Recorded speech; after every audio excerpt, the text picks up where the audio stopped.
In this video, I want to show you how you can take audio parts, maybe like audio loops, that aren't fitting to your music and using the time stretching capabilities in Cubase to get them to work with your music and to match up with the video. So in the previous video, I showed you how to use some transition effects, and I'm going to use the transition where I have sounds that tail off when it does this tempo ramp down to the slow tempo. Then I've added this audio drum loop in here. And as you can see, it's matching up with the grid. So for the first part of the song, it's set to 128 beats per minute. But if I copy this across to the next part of the song here, you can see how it's not matching up because there's a tempo ramp down, changing the tempo, and now this loop is not going to fit. So let's take a look at what we can do to get this to work. First, I'm going to play this back so you can hear the loop over the first part of the first song, and then how it goes out of time on the next part of the song. Also, with this loop, I've added a reverb send onto it with some reverb and then a stereo delay. And I've dropped the volume level so it sits nicely and it's not too loud in the mix. So listen here.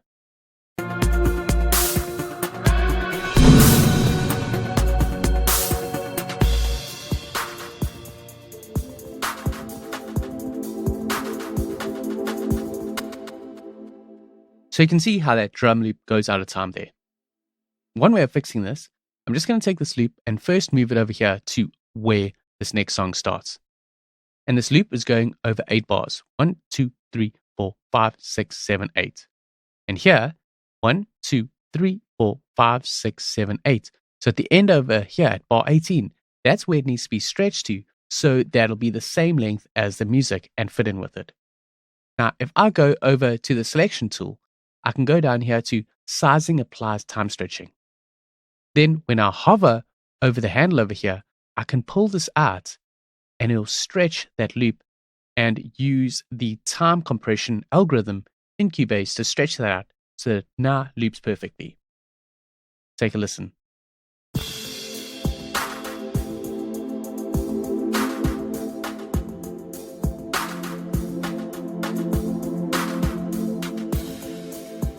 Now that's working much better. If I just go to my audio pool, here is the file that I've dragged in, and you can see this is the time stretching algorithm that I use. It's this Elastic Pro. And if I click on here, I can choose different time stretching methods. These are the standard ones that came with Cubase, and then Elastic Pro was added with some more advanced time stretching algorithms that introduces less artifacts. So I really like using this one, especially for time stretching. If you're doing any pitch shifting, you could use, for example, the pitch shifting one, or any formula changes, you could use this. But we're doing time stretching here, so I'm going to stick to that. But how do we make it so that it follows the tempo ramp down over here? Well, first off, looking at this file here, you see when you time stretch an audio, you get this little wavy icon over here on the region showing you that the region has been time compressed. First, I'm going to remove this region. Then I'm going to go back to the selection tool, double click this to open up in the audio editor. And then if I click this icon over here, it changes it to musical mode, meaning the playback of the audio is going to match the bars and beats or the grid. So it's got that icon as well. Now I'm going to take this and drag this across here. Now take a listen as this loop slows down and matches the tempo of the new song.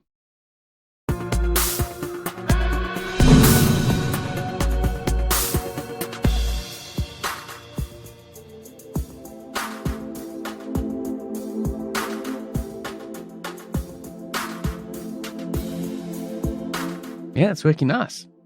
The only thing I'd really change is when it hits into the song here after a bar, it's not at the beginning of the loop. So I'm going to just move that handle down and then copy this across here. So there's that hit on the beginning of that. And this is going across all the way to there, to bar 18. So now it's like this.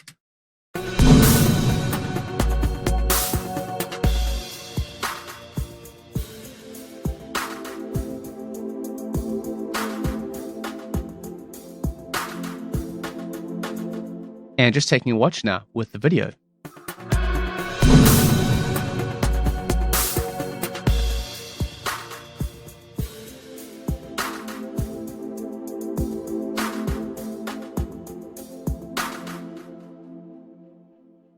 So you could use this, for example, as a transition effect, where you've got a loop that's going across multiple songs in your video and the songs that match up with it.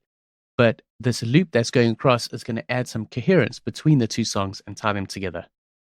And you don't have to use it just with the loops. Maybe you've got some sound effects that are too long. Then you could use the time stretching tool to stretch out, for example, to compress the audio or to expand it to match up with the visual. So you can either use the time stretching as a musical tool or as a sound design and sound effect tool to take the sound effects that you're using to match up with the visual better for their timing. So now that you know how to time stretch your audio parts to match up with the sounds and music for your video, next, let's take a look at some automation techniques that we can use to add some further interest to our compositions with the video.